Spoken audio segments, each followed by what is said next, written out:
نحمده ونصلي على رسوله الكريم اما بعد فاعوذ بالله من الشيطان الرجيم بسم الله الرحمن الرحيم افتطمعون ان يؤمنوا لكم وقد كان فريق منهم يسمعون كلام الله ثم يحرفونه من بعد ما عقلوه وهم يعلمون۔ سورۃ البقرہ آیت نمبر 75۔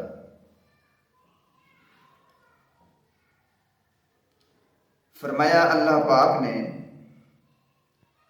کہ اے مسلمانوں، اے مومنو، افتطمعون، کیا تم امید رکھتے ہو، توقع رکھتے ہو، خیال کرتے ہو، ان یؤمنوا لکم، کہ یہ ایمان لائیں گے تمہارے لیے، کلمہ پڑھیں گے۔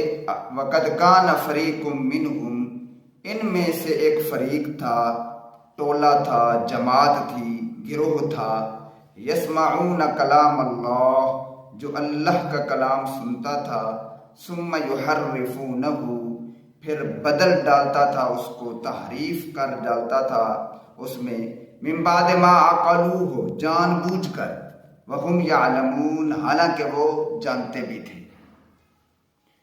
کہ جب حضرت موسیٰ علیہ السلام نے اللہ پاک سے تورات وصول کی، حاصل کی، اللہ پاک نے تورات عطا فرمائی، اب یہ جو 70 بندے تھے یہ بھی ساتھ گئے تھے۔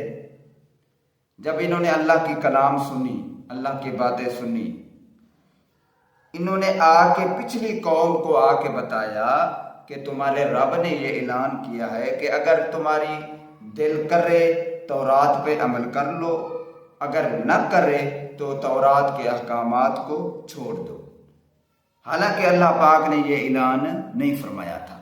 تو فرماتے ہیں افتطمعون، اے مسلمانوں، کیا تم امید رکھتے ہو، ان یؤمنوا لکم، کہ ایمان لے آئیں گے یہ یہودی، وقد کان فریق منہم، حالانکہ ان میں سے ایک جماعت تھی، فرقہ تھا، یسمعون کلام اللہ، جو اللہ کا کلام سنتے تھے، ثم یحرفونہ، پھر اس کو تبدیل کر دیتے تھے، من بعد ما عقلوہ، اس کو سمجھنے کے بعد، جاننے کے بعد، وہم یعلمون، حالانکہ وہ جانتے تھے کہ ہم غلط بات کر رہے ہیں۔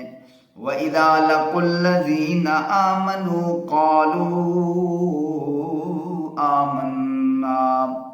اب قرآن مجید کا بھی یہی مسئلہ ہے، احادیث رسول اللہ صلی اللہ علیہ وسلم میں بھی یہ مسئلہ بیان کیا گیا ہے کہ جو عالم یا جو آدمی جان بوجھ کر قرآن کا معنی غلط کرے، قرآن کے آیات کا مطلب غلط بیان کرے اپنے پیٹ کی خاطر، پیسوں کے لیے، یا اسی طرح رسول اللہ صلی اللہ علیہ وسلم کی احادیث غلط بیان کرے یا نبی علیہ السلام پر بہتان تراشا کرے، تو فرمایا فَلْيَتَّبَوَّأْ مَقْعَدَهُ مِنَ النَّارِ، وہ اپنا ٹھکانہ جہنم میں بنا لے۔ وَإِذَا لَقُوا الَّذِينَ آمَنُوا قَالُوا آمَنَّا، جب ملتے ہیں، ملاقات کرتے ہیں وہ لوگ مسلمانوں سے، آمنو، قالوا آمنا، تو ایمانداروں کو کہتے ہیں آمنا، کہ ہم بھی مسلمان ہیں۔ منافق لوگ، مدینہ کے منافق، جب مسلمانوں سے ملتے تھے، دعا سلام ہوتی تھی تو کہتے ہیں ہم بھی ایماندار ہیں، ہم بھی مومن ہیں، ہم آپ کے پیغمبر کے پیچھے نمازیں پڑھتے ہیں، درس سنتے ہیں، جمعہ پڑھتے ہیں، سب کچھ۔ وَإِذَا خَلَا بَعْضُهُمْ إِلَىٰ بَعْضٍ، جب ایک دوسرے کے پاس جاتے ہیں، اپنے اپنے ڈیروں پہ جاتے ہیں، اپنے اپنے رہائشوں پہ جاتے ہیں، مکانوں پہ جاتے ہیں، قَالُوا أَتُحَدِّثُونَهُم بِمَا فَتَحَ اللَّهُ عَلَيْكُمْ لِيُحَاجُّوكُمْ بِهِ عِندَ رَبِّكُمْ۔ اب جو منافق تھے نا، وہ مسلمانوں کو آ کے بتاتے تھے کہ ہماری کتاب تورات میں اس نبی کی ساری صفات، خوبیاں، کمالات لکھی ہوئی ہیں، اس تورات میں لکھا ہوا ہے کہ یہ پیغمبر ایسا کرے گا، یہ پیغمبر ایسے چلے گا، اس پیغمبر کی یہ نشانیاں ہوں گی۔ تو جب یہ یہودیوں کے پاس جاتے تھے تو یہودی ان کو ڈانٹتے تھے کہ تم مسلمانوں کو کیوں نشانیاں بتلاتے ہو، کیوں حق سچ بات بتلاتے ہو؟ یہ مسلمان تو قیامت کے دن آپ کے خلاف گواہی دیں گے، یا اللہ یہ منافق کھڑے ہیں کہ یہی ہمیں بتاتے تھے کہ ہماری کتاب میں بھی آخری نبی کی صفات لکھی ہوئی ہیں، لیکن پھر بھی یہ جان بوجھ کر پیغمبر کی مخالفت کرتے تھے۔ قالوا وتحدثونہم، تو کہتے تھے یہودی کہ تم کیوں بیان کرتے ہو اس چیز کو، بما فتح اللہ علیکم، جو ظاہر کیا اللہ نے تم پر، اللہ نے تو نشانیاں بتلا دی تھیں تورات میں، لیحاجوکم بہ عند ربکم، پھر ایسا نہ ہو کہ کل قیامت کے دن تمہارے رب کے ہاں یہ جھگڑا کریں، دلیلیں دیں۔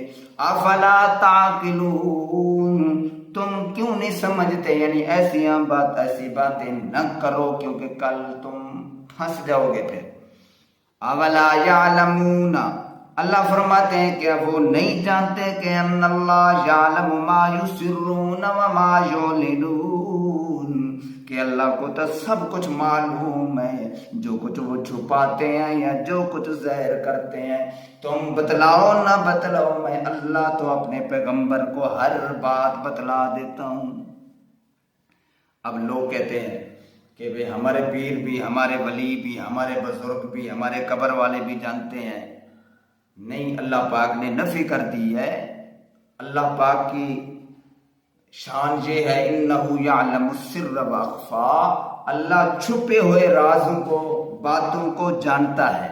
واخفا سورۃ طٰہٰ کے اندر ہے، جو حالات یا جو خیالات تصور ابھی ذہن میں بھی نہیں ہے، دل میں بھی نہیں، اللہ اس کو بھی پہلے جانتا ہے۔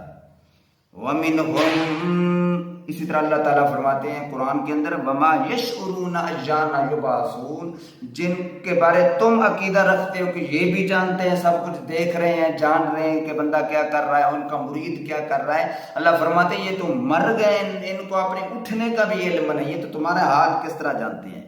وَمِنْهُمْ أُمِّيُّونَ، ان میں سے بعض وہ بھی ہیں ان پڑھ ہیں، امیون بالکل جہل ہیں، لا یعلمون الکتاب، کہ جن کو کتاب کا بھی علم نہیں ہے، الا امانیہ، مگر وہ ان کے جھوٹے آرزویں ہیں، خواہشیں ہیں، وَإِنْهُمْ إِلَّا يَظُنُّونَ، ان کے صرف خیالات ہیں۔ یہودی جو عالم تھے وہ تو جان بوجھ کر بے ایمان ہو گئے تھے، وہ ضد، بغض، اناد، نفرت، عداوت پہ کھڑے ہوئے تھے، وہ نہیں مانتے تھے۔ ان کو پتا تھا کہ اللہ کا پیغمبر آخری یہی ہے، ساری صفات کمالیہ اس پیغمبر کے اندر موجود ہے۔ دوسرے پارے کے اندر اللہ تعالیٰ نے فرمایا جس طرح یہ اپنی اولاد کو جانتے ہیں کہ یہ میرا بیٹا ہے، یہ میری بیٹی ہے، اسی طرح اس پیغمبر کو جانتے ہیں کہ یہ پیغمبر سچا ہے، لیکن پھر بھی نہیں مانتے۔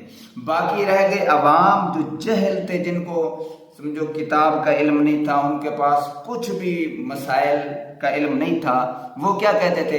یہ یہودی عالم ان کو کہتے تھے، اور ایک دوسرے کو بھی ان پڑھ لوگ کہتے تھے کہ جنت میں ہم یہودی جائیں گے اور کوئی نہیں جائے گا۔ اللہ تعالیٰ فرماتے ہیں یہ ان کی منہ کی باتیں ہیں، ان کے خالی خواہشات ہیں، باقی کوئی بات نہیں ہے۔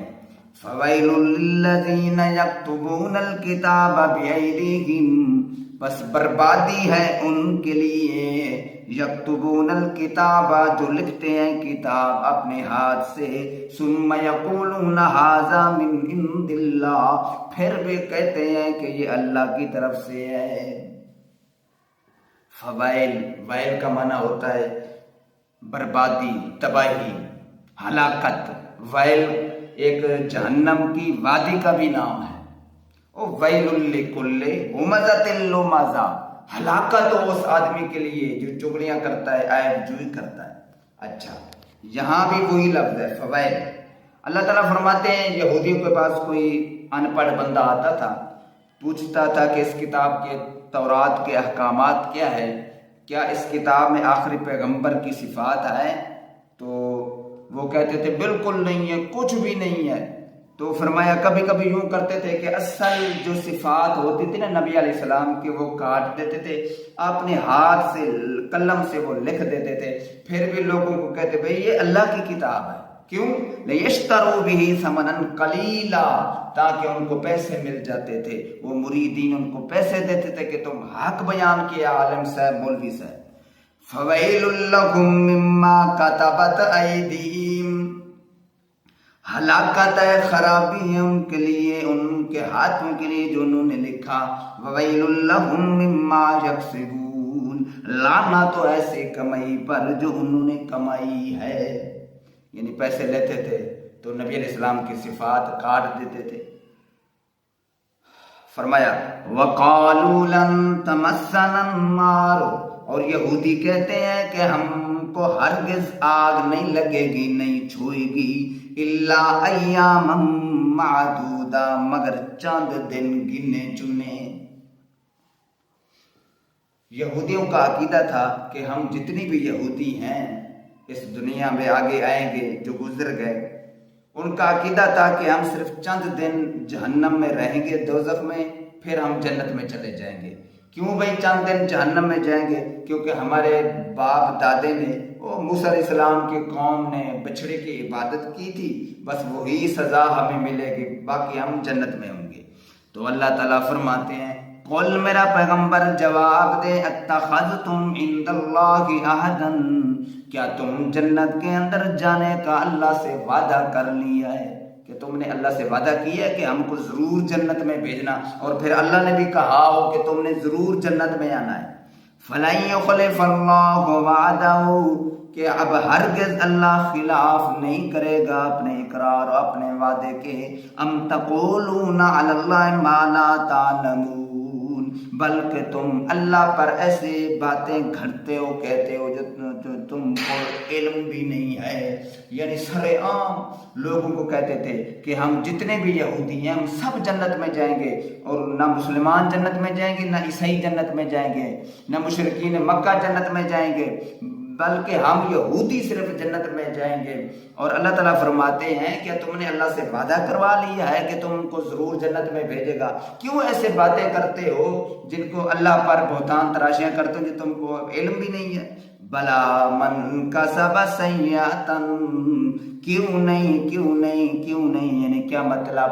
یہ بات غلط ہے، بلکہ یہودی تو ہمیشہ جہنم کے اندر رہیں گے۔